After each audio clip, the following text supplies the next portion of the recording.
I'm so sorry. There's nothing I can do about it. Right now, sister-in-law is standing before me, offering a heartfelt apology. How did this all happen? Well, the story goes back about a week. My name is Clara. My husband runs a hot dog stand. His name is Osmond. We met at the hot dog stand my husband used to run. He owned a small hot dog stand near the train station right on my way home from work. I would get hungry after work and often buy a hot dog there. He initiated a conversation and we started dating. After a few years of dating, we got married. The first time I met sister-in-law, who is now apologizing deeply in front of me, was at a family meeting. Nice to meet you. I'm dating your brother. Please treat me well. Nice to meet you. I'm not perfect. But I'm sister, so please be kind. At that time, I thought a nice person had come into our lives. Brother runs a reasonably large company, and sister-in-law is the one who supported him, so he said. He spoke highly of her, calling her a solid and good wife. But a few years after brother got married, sister-in-law's true nature began to show. Every time she came to visit her parents' house, she had more designer items, and her social media was filled with photos of luxury hotel lunches with friends, and designer cosmetics. We let go as long as it didn't affect us, but eventually sister-in-law began to demand persistent comments. Sister-in-law, why don't you comment on my social media? I only browse. Don't you have any pictures to post? No, I use social media to gather information and look at others' posts. Wouldn't it be nice to comment once in a while? Maybe, if I feel like it. Please comment at least once. I'm not doing it just because you tell me to. I was annoyed with her constant requests for comments, so I started ignoring her for a while. Then she said in a small voice, "You're such a buzzkill. Boring." From that moment on, I decided to avoid sister-in-law more than necessary. I wanted her to understand that I wasn't the type to get overly friendly, but she was thick-skinned and kept asking for comments several times afterward. Ignoring her each time, she finally gave up on the comments. Since we rarely met, I thought I could spend my time comfortably, but whenever I went back to my parents' house, our schedules would coincide, making me feel depressed every time. It happened again during my recent visit home. Sister-in-law, what do you think of this bag? It's cute, isn't it? It's a brand new collection. I'm not interested in that sort of thing.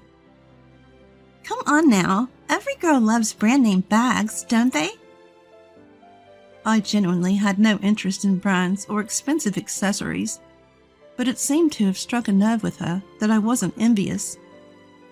She said, "You don't have to pretend. If you're jealous, just admit it. I can even give you my old one." I was actually disinterested and annoyed, so I replied, "I really have no interest. Besides, I think those things are best left to those who like them." "What's your problem? Stop being so stubborn." She snapped and left without waiting for my brother to return. When my brother got home, I protested because I thought her behavior was too much. "Hey, can you do something about your wife?" "What happened?" "She made a comment that clearly looked down on me earlier, and it made me really uncomfortable." "What do you mean?" I told him all about her constant nagging for compliments, and her condescending remarks like offering to give me her old things. "Recently, she's been treated like a CEO's wife by her housewife friends, and I think it's gotten to her head. I'll have a firm talk with her too, but I'd like you to handle it smoothly." I don't want to fight either, but I don't feel like we can be friends. Just remember to keep our relationship to that of relatives. "I understand. Sorry for the trouble." I want to say it's not your fault, but she's your wife, Just remember that it affects your reputation. I understand. After that, we lived peacefully without meeting. There were a few occasions, like weddings or funerals, when we had to meet. Every time I kept my distance, and she seemed to understand, which made me feel relieved. However, during the greetings for my wedding, I was reminded that people don't really change. When my husband and I were getting married, we had a family introduction dinner with my brother and sister-in-law, my parents and my husband's parents. Even sister-in-law, I thought, would not say anything inappropriate in such a setting, but she messed up. By the way, what kind of work do you do? I run a humble hot dog stand. Oh really? A chain? No, it's an independent shop. A hot dog stand? That's not even part-time work. Hey, come on. But it's a hot dog stand, right? Even if you were the manager of a chain store, it's still just okay. At that point, brother was pale, and our parents were staring at sister-in-law with disbelief. Are you going home now? Yes, I'm heading home. Aw, come on. I wanted to hear more about the hot dogs. I was furious at sister-in-law's mocking tone. Look, I've been wanting to say this for a while. Can you please stop making fun of people in the way you speak? I'm not doing that. Yes, you are. You're overthinking it. But it seems I'm intruding, so I'll make my exit now. With that, she clicked her heels and left. But I kept glaring at sister-in-law. I'm sorry. I apologize. She wasn't always like this. It's fine. I know my job is easy to make fun of, so I'm okay with it. I'm truly sorry. After that, there was a brief bout of apologies, but the meal without brother's family ended in a harmonious atmosphere. Even after the meal, I kept apologizing to my husband, but he seemed unfazed by his easygoing personality. When I went to brother's house alone to hand over the wedding invitations, sister-in-law said, "Oh, a hot dog vendor, but you're holding it in such a big venue." What does being a hot dog vendor have to do with it? Can you afford a dress change? If you have complaints, don't come. I don't mind going, but really? She said, her tone mocking throughout. If this attitude continued, I was ready to tell both of them that they didn't have to come to the ceremony. But there were certain circumstances with brother, so I allowed them to attend on the condition that sister-in-law absolutely wouldn't approach me. And then the wedding day arrived. The wedding day was held in a relatively large venue. During the ceremony, sister-in-law was well behaved, either due to having some sense of decency or because brother had scolded her. The ceremony ended without a hitch. The reception was mostly over, and we were in the midst of casual conversation when the incident happened.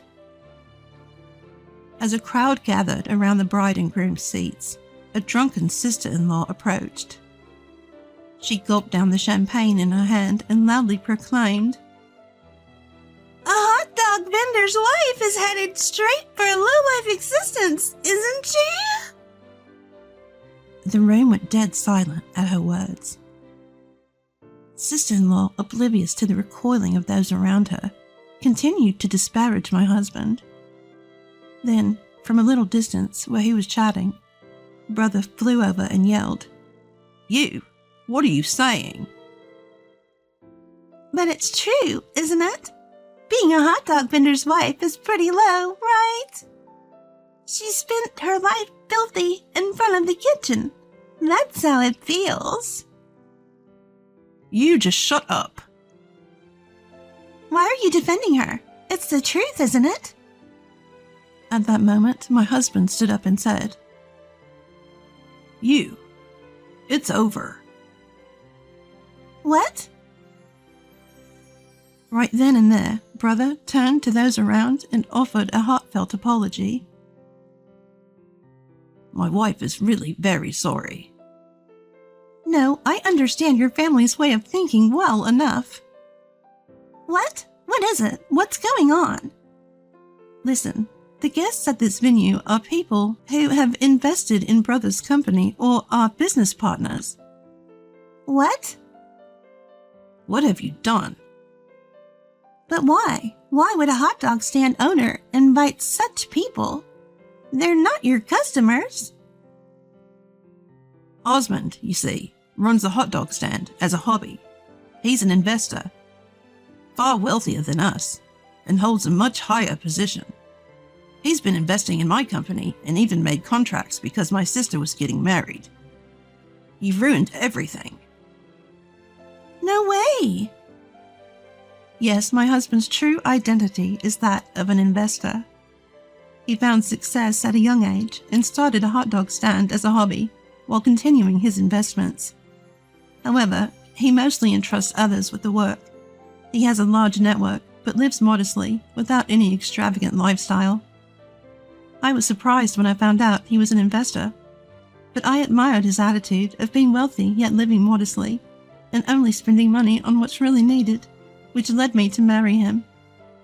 After that, Brother took sister-in-law away, and the event ended early, blaming a sudden illness in the bride's family. Of course, any after-parties were cancelled. Sister-in-law was summoned to a family meeting. The result was the apology at the beginning. As a result of the family meeting, it was the majority opinion that future dealing should be avoided if sister-in-law is around. Although they acknowledge Brother's work, they think that trouble will eventually rise if sister-in-law is present. I agree with that. After all, it did become a big issue. Please forgive me. I apologize. I want to protect the company and I can't go on with you. Divorce. You can ruin someone's wedding and still ask for forgiveness? Impossible. If you're here, I can never enter this house again. Divorce. I can't either. I can't associate with someone who thinks like that. The family's opinion was consistent. If sister-in-law is involved, it's impossible. If anyone had taken her side, they would have had to think about the future, but fortunately everyone agreed. The compensation will be offset by the cancellation fees for the after-party and the post-party, as well as the return of the gifts. Your family has been notified. Pack up and leave by this weekend. What? Why do we have to pay for that? Of course you have to. We couldn't hold the after-party or the post-party, and we had to return the gifts because you ruined the wedding. We're all business owners, so the amount of money is significant. If you don't believe it, look at the recorded amount. Indeed, the amount returned was quite large. First, most of the attendees were business owners, and since many of them had invested in the husband's company, many were generous with their gifts. The total amount came to about $50,000. Honestly, I thought if we had this money, we could completely offset the wedding costs, but that's the secret. Sister-in-law was breaking down in tears after seeing the recorded amount, but it was none of my concern. You should have behaved yourself. But I didn't know. You shouldn't look down on people just because you didn't know, and you shouldn't judge people by their profession. But you said you were a hot dog vendor. I didn't say anything wrong. I was going to explain later, but you're the one who made a fuss. You didn't even tell me about the people at the venue. You were planning to be mean from the start. If you were truly involved in Brother's work, you'd certainly recognize those faces. No need to tell you. Besides, if you were really friends with me, you'd know who was coming and what positions they hold. Yes, she only supported Brother at first. After that, she seemed to focus on having lunches, dinners, practice sessions, and fun with the president's wives. So she didn't know the faces of Brother's business partners, nor did she know about her relationship with her husband. She didn't even know what kind of work Brother was doing now.